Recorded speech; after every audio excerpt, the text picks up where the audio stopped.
Have you ever looked at somebody and thought, how do they stay so calm and grounded while everything is falling apart around them? It's not luck. It's not coincidence. It's not magic. Mentally strong people have habits, tiny daily habits that protect their peace and fuel their resilience. And the good news, you can also build these habits too.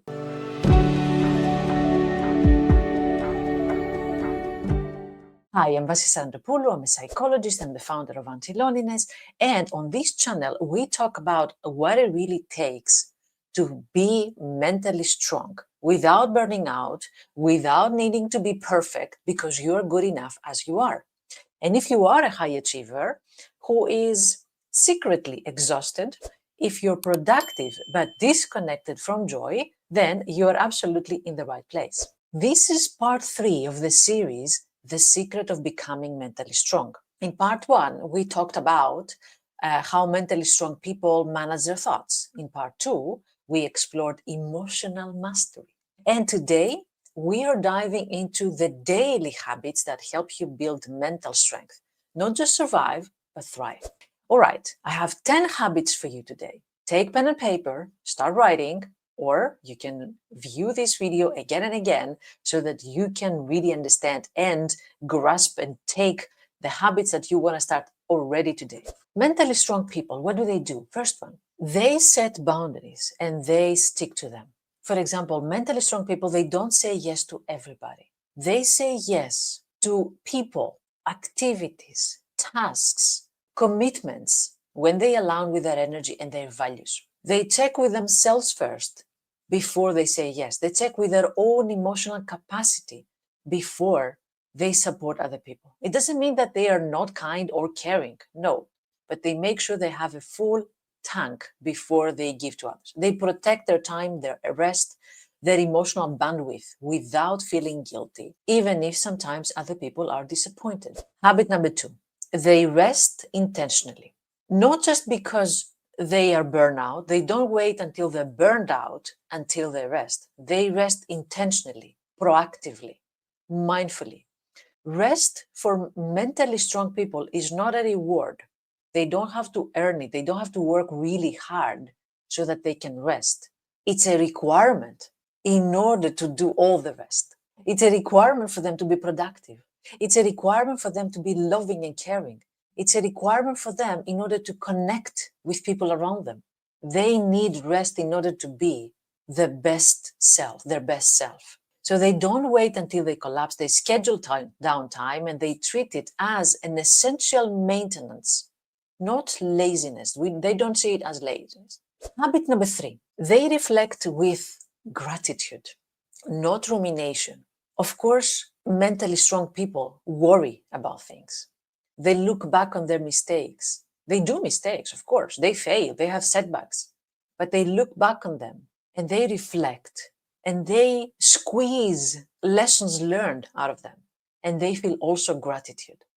So they journal not to just fix themselves or to vent, but to understand themselves. They focus on what they're learning, what they appreciate, how they could have done it better, how they're growing through these setbacks without spiraling into overthinking and self-doubt. I should have done it better. I'm a failure. I'm stupid. I'm silly. I'm completely incompetent. They don't do that. This is completely useless. It doesn't help anybody. Habit number 4, they ask for help and nurture connection.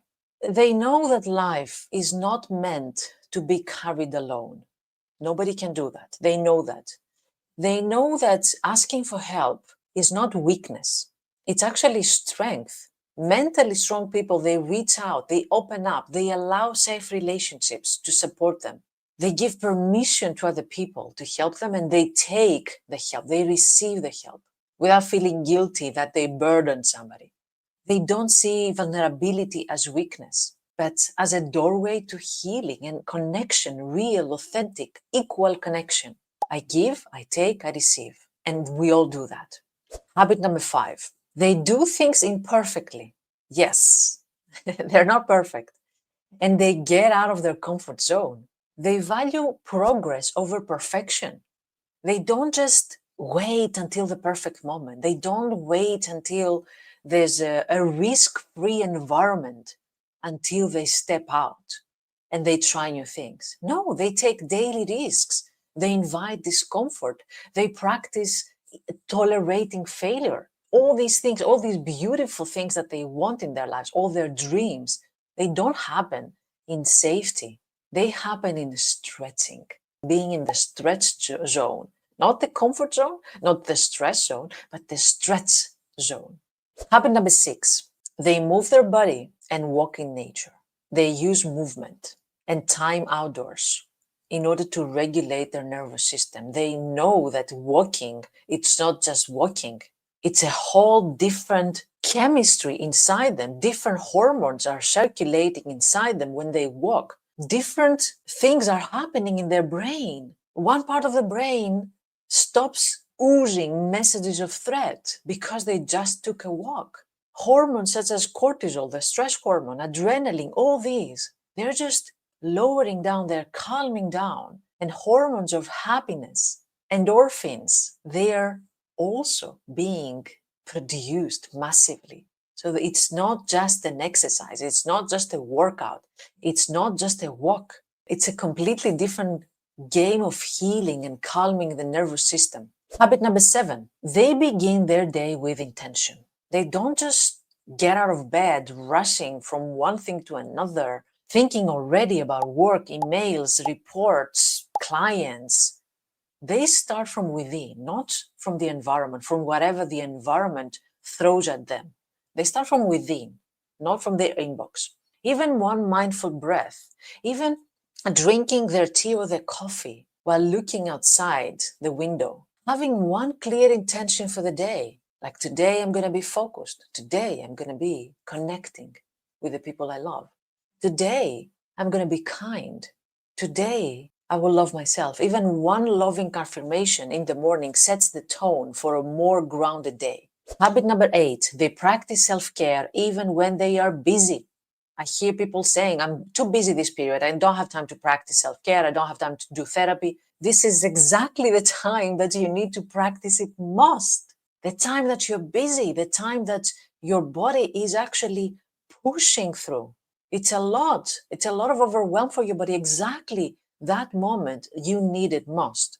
So self-care is not an indulgence. It's infrastructure. It supports you. It's the foundation. So whether it's sleep, hydration, therapy, skincare routine, journaling, or maybe saying no, whatever that is, these mentally strong people, they prioritize what nourishes their body and their soul. Habit number 9, they take breaks from social media, absolutely. They choose real life over the highlight reel. They don't spend hours just scrolling and then feeling guilty that they wasted all these hours. Mentally strong people, they know when to log off, they protect their peace, and they come back to what matters. And habit number 10, they create work-life balance. They know that there's more to life than work. They are not identified by their work results, by their productivity. They don't lose themselves in their to-do list. They know how to put that aside and leave it there. They make space for hobbies, for joy, for rest, for people, because work is just one part of life, not the whole of it. So if you are looking for more tips like that, you know that there's a Facebook group, a community that I am building slowly, the Healthy Perfectionists Thrive, and I invite you to join our Facebook group there and share more of these tips and how is it working out for you. It's a space for connection, for growth, and not for perfection, but for permission to rest. Mental strength is not, again, pushing harder. It's about choosing the daily practices that make space in your life for both your power and your softness. If this series is really helping you rethink what strength really means for you, make sure that you're subscribed. And of course, stay tuned because there are more to come. You're not alone in this journey and you're stronger than you think. Thank you for watching.